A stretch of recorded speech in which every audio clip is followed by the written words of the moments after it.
breakdance to taniec, czy tylko ciekawostka z lat 90? Dzisiaj ludzie wolą wiralowe układy na TikToku, a nie jakieś bitwy taneczne. Breakdance był symbolem buntu, dziś jest po prostu czym? Sportem? Ile razy można oglądać te same obroty na głowie? Czy breakdance przetrwał próbę czasu? Czy to już zamknięty rozdział historii? Olimpiada to gwóźdź do trumny. B-boying to był styl życia, teraz to dyscyplina sportowa.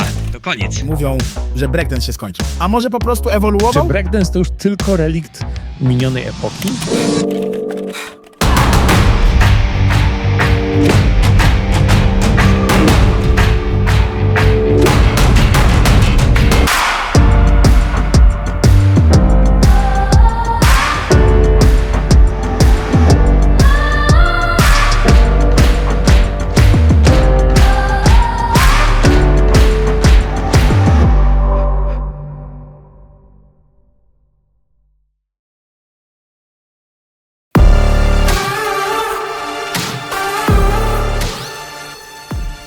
Z Arkiem mieszkaliśmy na tym samym osiedlu, także, Boże, to było tak dawno, ale no do tej samej szkoły praktycznie żeśmy chodzili, na podwórku żeśmy się razem bawili. I on zawsze mówił, że on będzie tańczył do końca życia, jak dzisiaj to pamiętam. To nieważne, czy to będzie taniec towarzyski, czy b-boying, ja będę tańczył do końca życia. Ja wiedziałam, że tak będzie, prawda?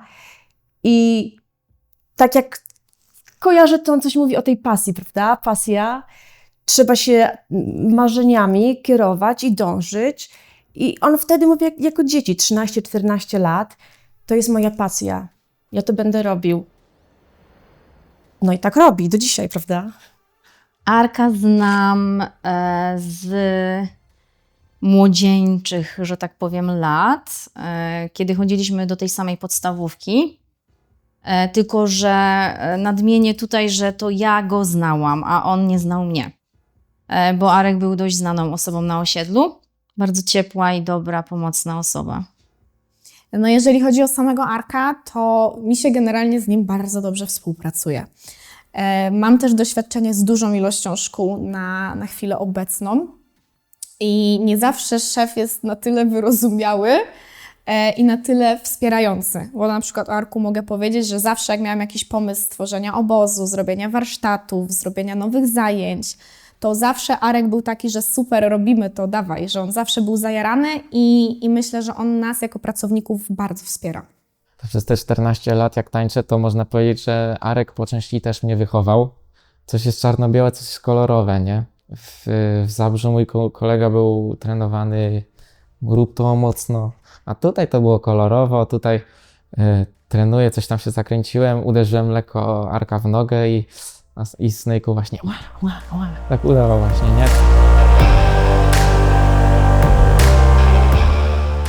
Arek był pierwszym, który w ogóle zaczął mówić o b-boyingu. I pamiętam, jak kojarzę sobie te lata, pojechałam z mamą do Kołobrzegu na wczasy, na wypad, jako kobiety, żeśmy sobie pojechały. No i idziemy sobie, ja patrzę i słyszę muzykę. Mówi, mama, idziemy tam, coś tam się dzieje. I była grupa chłopaków z Kołobrzegu, mieli taką grupę właśnie i tańczyli. No to oczywiście, ile ja miałam wtedy lat? Nie wiem, 14, 15, może nawet nie. I jak teraz myślę o tym, to byłam taka odważna, że tam zaraz do nich podskoczyłam, zaczęłam rozmawiać i pierwsze co? Słuchajcie chłopaki, ja potrzebuję materiału, żeby się uczyć b-boyingu. No i rzeczywiście wymieniliśmy się adresami, numerami telefonu. No i jak przyjechałam do Częstochowy, to pierwsze co, Arek, słuchaj, będę miała materiał, będzie się z czego uczyć. Także trochę się naczekaliśmy, ale nam przysłali kasety, także był materiał, bo naprawdę teraz to jest YouTube, wszystko, prawda? Dostęp do internetu, no a wtedy tego nie było, także trzeba było jakoś kręcić, motać i załatwiać. Tak, nie patrzymy, czy Orek! Chodź do nas! Daj mi się napić, przychodziłem. A ten kolega stoi już przez cały czas. Pół godziny, ponad pół godziny już tu stoi i nie wie co ze sobą robić.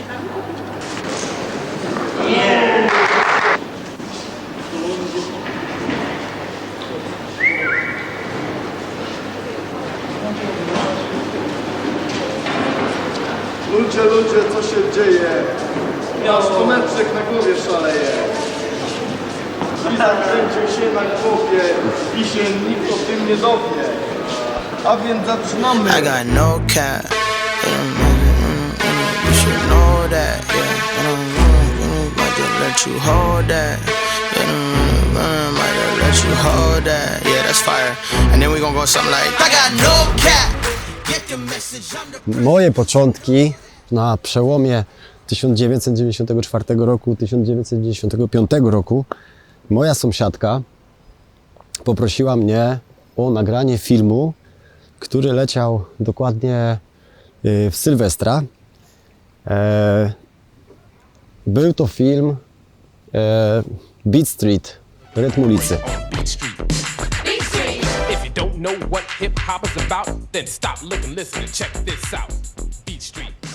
Ja nie miałem pojęcia w ogóle, o czym jest ten film, bo też dopiero sprawdziłem go na drugi dzień.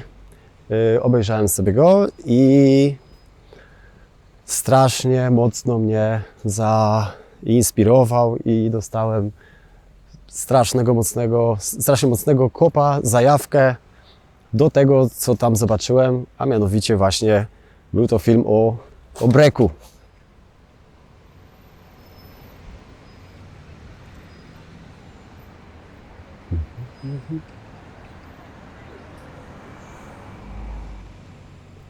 To jest dokładnie to miejsce, gdzie zaczynaliśmy.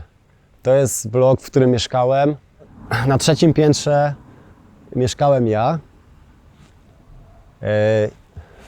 Klatkę obok, w tym samym bloku, na 5. mieszkał Swift, a w następnym bloku, w tym 4-piętrowcu, dołączyła do nas pierwsza big girl w Częstochowie, Monia, która miała ksywę wtedy MC.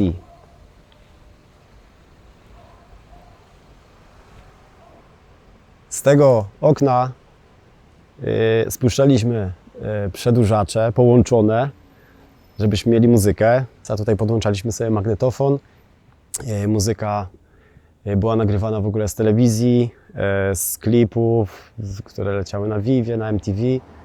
To nie była muzyka do breaka. Rozkładaliśmy tutaj wykładzinę i próbowaliśmy różnych elementów, które widzieliśmy właśnie w tym filmie Beat Street.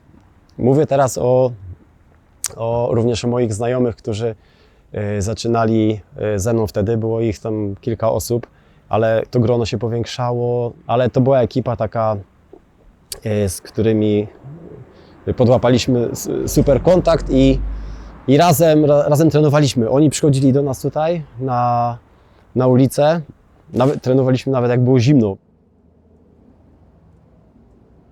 Dzień dobry, może Pani otworzyć mi klatkę, bo nie wziąłem klucza ze sobą. Udało się. Jesteśmy teraz w klatce. Otóż jak było bardzo zimno w zimę, no to wiadomo, że nie trenowaliśmy na dworze, bo nawet się nie dało, po prostu nie miało to sensu, żeby się zaziębić i trenowaliśmy na 3. piętrze, czyli tam, gdzie mieszkałem. Tam, gdzie mieszkałem, trenowaliśmy na korytarzu, na takim małym korytarzyku, na betonie. Ty, tutaj jest AS, ja to kiedyś sprawdziłem, pisałem. Arkadiusz Skuza. Serio. Jesteśmy na 3.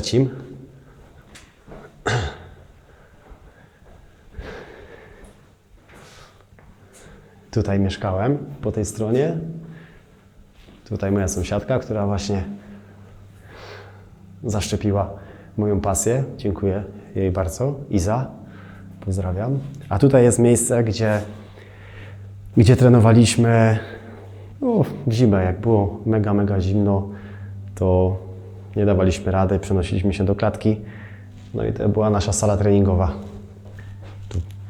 Jeszcze pamiętam, jak była stara winda, która była otwierana, to pamiętam taki moment, jak tutaj się kręciłem na głowie i ktoś wysiadał z tej windy.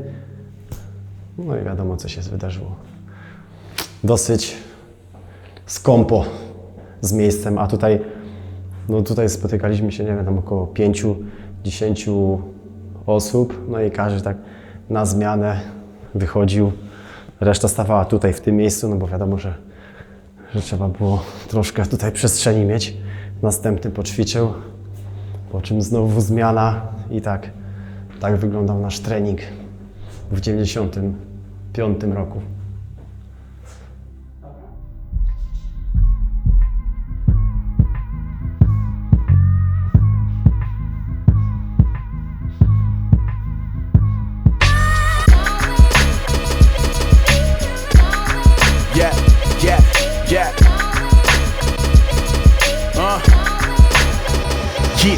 There's a war going on inside, just to name a couple. My battle with morning pride and a persistent struggle, a reoccurring hurdle. I'm bringing me in with me and the Holy Spirit, feeling free with no one near it. But being off of his conviction, the awful part of me that made these others a suspicion. To wszystko się w jednym kotle obracało, czyli wiesz, ta cała kultura hip-hopowa, która dzisiaj właściwie można powiedzieć, że chyba wymarła, wtedy była w takim mocnym uderzeniu, zwłaszcza w Polsce, wiesz, gdzie po takim głodzie nagle po tych podziałach starych na punków, skinów i wiesz, metali, nagle pojawiła się jakaś nowa sytuacja i bardzo mocno zawładnęła właściwie wszystkimi osiedlami. I to wszystko szło wspólnie, tak? Graffiti, b-boying i wiesz, i rap. I gdzieś tam szanowaliśmy się wszyscy nawzajem i to było zajebiste. No, były imprezy Ready to Battle, na których my graliśmy. Chłopaki tańczyli na naszych koncertach. Wiesz, jakby czuło się po prostu jakąś taką, nie wiem, wzajemny szacunek, to chyba najlepiej określa właściwie to. Pierwsze takie zaproszenia, to coś nowego, to strasznie mocno to przeżywaliśmy i ja bardzo się cieszyłem, że na drodze, oprócz tego, że jeździmy po zawodach i trenujemy, udaje się osiągać takie właśnie sukcesy, jak występować w klipach. To było super mega. Każda taka nagrywka na klipie to było mocne przeżycie, bo no po pierwsze to też byli inni raperzy, to też wpływało na to, że te emocje były naprawdę wysokie. Nie było czegoś takiego, że to się wkradła się rutyna i już tam, dobra, jedziemy na następny klip i tak sobie to leci, tylko to były takie, powiedzmy, jednorazowe strzały, które były no takim fajnym sukcesem wtedy. Ja w ogóle uważam, że komuś, kto nie bywał na takich imprezach, na których nagle podczas koncertu, czy w przerwie, czy w ogóle jakby, wiesz, no bo były też duże imprezy poświęcone b-boyom, typu Battle of the Year, gdzie to my bywaliśmy gościnnie, tak, a nie oni u nas. Natomiast w ogóle cały ten klimat, w którym nagle, nie wiem, jest jakaś przerwa w koncercie, albo nawet podczas jakiegoś kawałka w tle, wbijają się po prostu, wiesz, przed ten tłum ludzi na scenę chłopaki i napierdalają po prostu breka. Wiesz, dzisiaj to się komuś może wydawać dziwne wręcz. Jak to? I co, nagle wyszli jacyś chłopi kurwa, i kręcili się na łbach, wiesz? No ale tak było, nie? I wszyscy się tym jarali. Na przykładzie naszej ekipy Ready to Battle, gdzie zjeżdżaliśmy się bardzo często, co tydzień wyjeżdżaliśmy na przykład na spotkania właśnie do Bydgoszczy, czy do Stargardu, czy do Warszawy, czy do Łodzi, czy oni przyjeżdżali do Częstochowy. To wtedy, wiadomo, to były inne czasy i nie mieliśmy takich dostępów i telefonów nie mieliśmy, czy tam pojawiały się wtedy, ale to nie wyglądało w ten sposób, że siedzieliśmy na telefonach, tylko cały czas to był całkiem inny kontakt niż ten, który jest w tych czasach. Teraz, jak obserwuję sobie nawet tutaj w szkole tańca osoby, to mało ludzi ze sobą rozmawiają. Kiedy wchodzę na przykład po schodach do biura, widzę dzieciaków siedzących na schodach i oni w ogóle ze sobą nie rozmawiają, tylko każdy jest przez telefonem. No to tutaj ciężko mówić o jakiejś mocniejszej więzi, prawda? Najlepsza energia, najlepiej się rozmawia w 4 oczy, a nie przez nie przez telefon, nie przez Messengera, nie przez SMS-y, więc wtedy no, my byliśmy bardzo zżyci i szkoda, że już ten czas minął.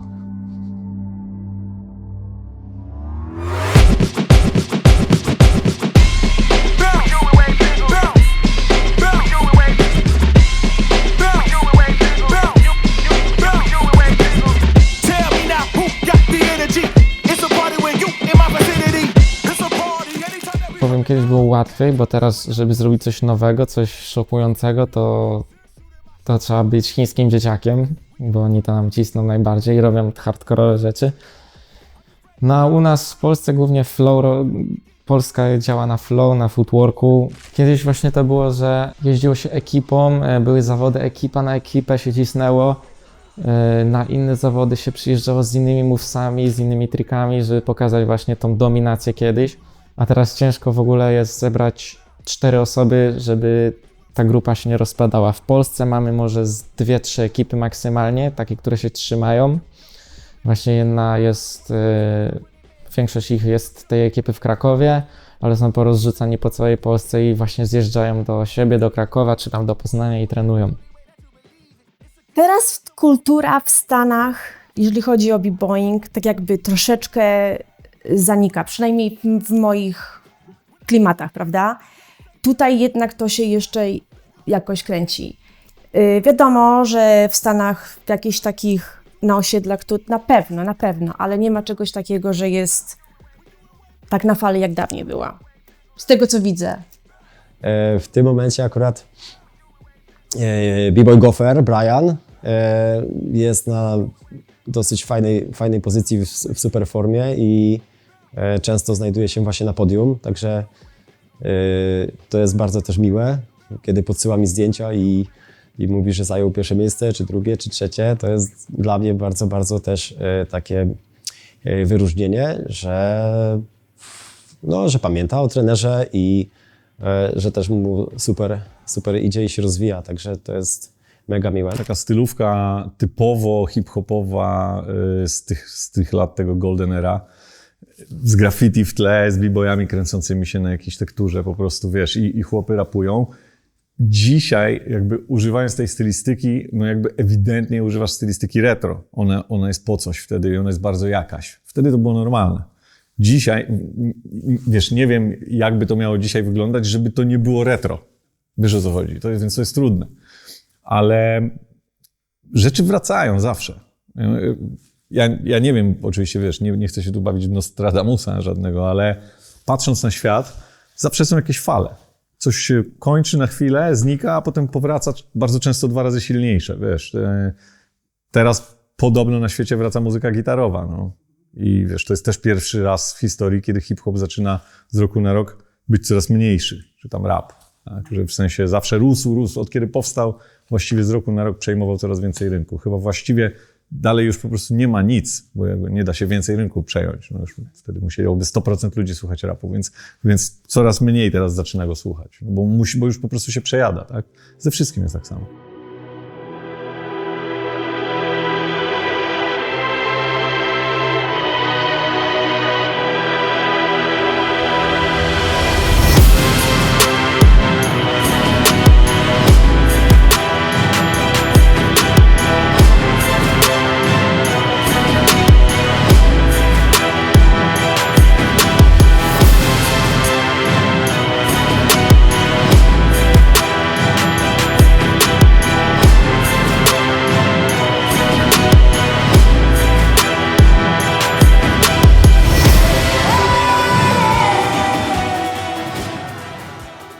Ludzie się bardzo przywiązują do trenera w ogóle na sali, więc ten trener musi być osobą, która daje im radość, która potrafi przycisnąć oczywiście na treningu, ale która przede wszystkim daje im radość, bo oni chcą odpocząć. Ja akurat prowadzę właśnie zajęcia z dorosłymi, więc u mnie to wygląda w ten sposób. Dzieciaki, kiedy chodzą, to też raczej po prostu szukają rodzice im jakiegoś zajęcia pozalekcyjnego, żeby nie tylko szkoła i tylko takie gdzieś tam wychodzenie na dwór, ale żeby dzieci też znalazły pasję po prostu. Sama tańczyłam wiele lat temu i pamiętam, że To było takie wymuszone, to było bardziej na zasadzie takiej, że to ja chciałam tańczyć, a nie, że rodzice. A w tej chwili zauważyłam, chociażby właśnie tutaj pracując teraz w szkole, że to bardziej rodzice mają taką potrzebę, czy są tak jakby ambitni na tyle, że chcą, żeby te dzieci chodziły na zajęcia, żeby coś robiły, żeby je odciągnąć niestety od tego, co w tej chwili mamy, czyli telewizji, komputerów, gier. Kiedyś w dawnych czasach tego nie było, dlatego to jest na pewno duża różnica. I moje doświadczenie obecnie w szkolnictwie tanecznym jest jakby tylko 2 lata, więc to nie jest dużo. Nie mam porównania, jak to było w dawnych czasach. Ja zauważam, pracując w szkole, że z roku na rok jest więcej chętnych, jest większe zainteresowanie. Na pewno na początku roku szkolnego, czyli we wrześniu. Później to wiadomo, troszeczkę maleje, później znowu po nowym roku wzrasta. I to jest taka grupa wiekowa małych dzieci tak naprawdę. Są osoby stałe, które kontynuują i regularnie chodzą na zajęcia i frekwencja jest 100%. Oczywiście są osoby, które przychodzą, zaczynają i to nie jest to, zmieniają na inny styl tańca. Myślę, że przede wszystkim cechą, którą powinien mieć tancerz, który pracuje w danej branży, to jest wytrwałość i gdzieś tam dyscyplina. I moim zdaniem dyscyplina jest najważniejsza tutaj, bo taka praca wiąże się z ogromem treningów, naprawdę ogromem, poza Twoimi godzinami jeszcze pracy. Ja na przykład potrafię o 23 kończyć zajęcia i jechać jeszcze na siłownię trenować do koncertów.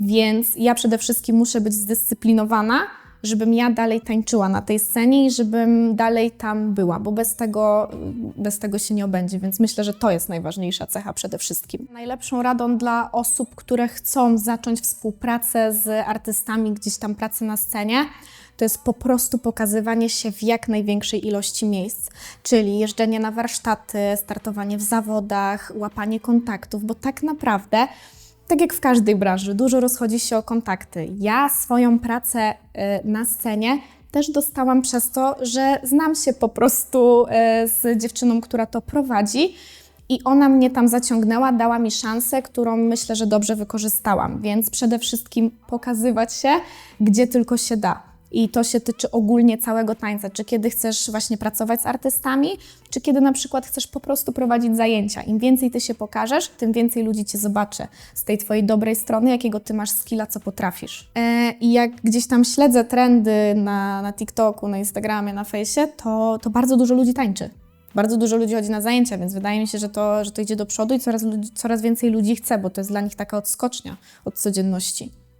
Jeżeli chodzi o galę, to nie pamiętam kiedy zacząłem, kiedy była pierwsza gala. Najlepszy to było właśnie też na 10-leciu na Michael Jacksonie. Tańczyłem chyba w 7 czy 8 pokazach wtedy.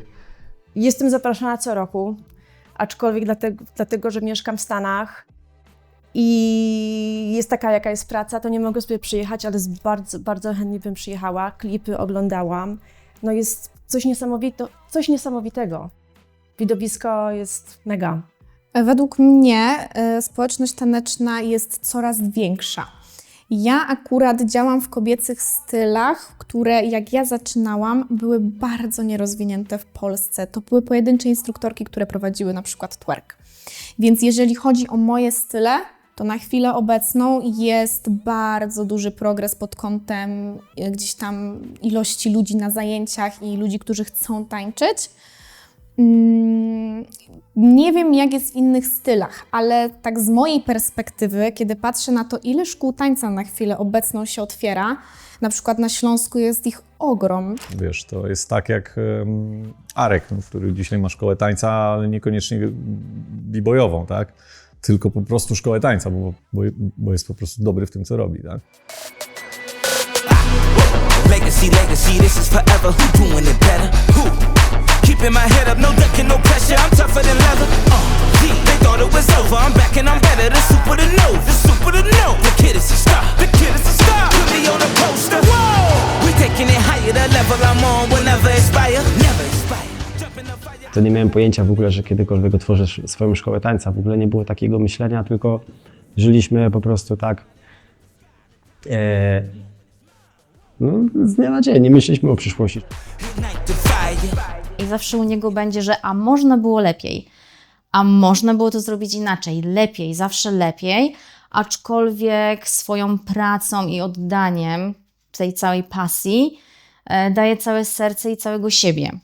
Także myślę, że zawsze gdzieś tam będzie taki znaczek zapytania, że coś mogło być inaczej, aczkolwiek uważam, że osiągnięcie jest ogromne. Na pewno bym wiele rzeczy poprawił, jeśli chodzi o mój taniec i nie tylko, ale no, myślę, że najważniejsze jest to, żeby nie rezygnować ze swojej pasji, żeby być wytrwałym na pewno, nie poddawać się oczywiście, ponieważ teraz w tych czasach jest o wiele łatwiej, jeśli chodzi o dostęp do muzyki,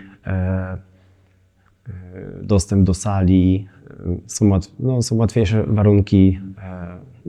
Dzieciaki mają instruktorów, dzieciaki trenują na matach. Ja czegoś takiego nie miałem i może dlatego też tyle lat trwam w tym, ponieważ jestem wychowany właśnie na takich warunkach, na trudnych warunkach, które mieliśmy wtedy, żeby nie rezygnować z tego.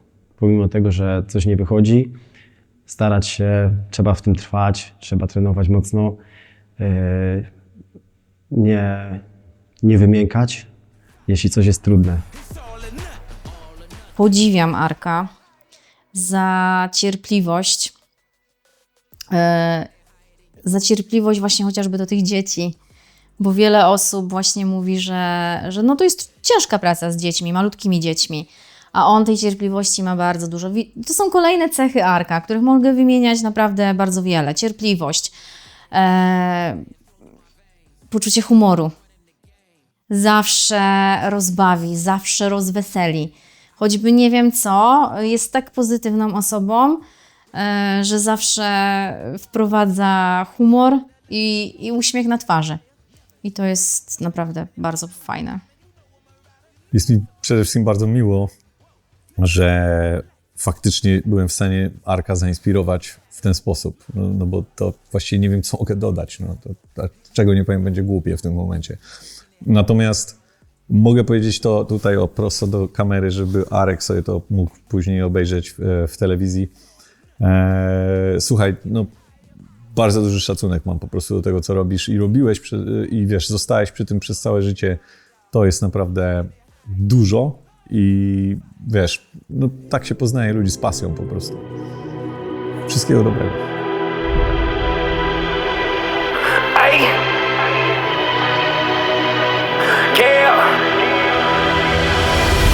I know you heard a little something about me, right? People love to talk, everybody wanna doubt me, right? I know, bunch of fakes all around me, right? They clowning like, I ain't hear what it sounded like. I know, these fools hating on the low, smiling all in my face, stab me in the back though. I know, that's what I got a gun for.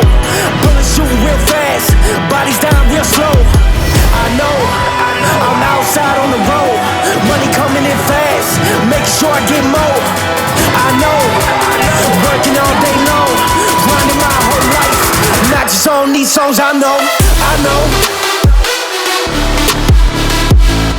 Break jest jak hip-hop. Dopóki są ludzie, będzie żyć. Mówili, że to chwilowa moda. Powtarzają to od 40 lat. Styl się zmienia, ale duch zostaje. Ja widzę kierunek, w którym idzie break i wygląda dobrze. Każda dekada miała swoje legendy. Teraz czas na kolejne.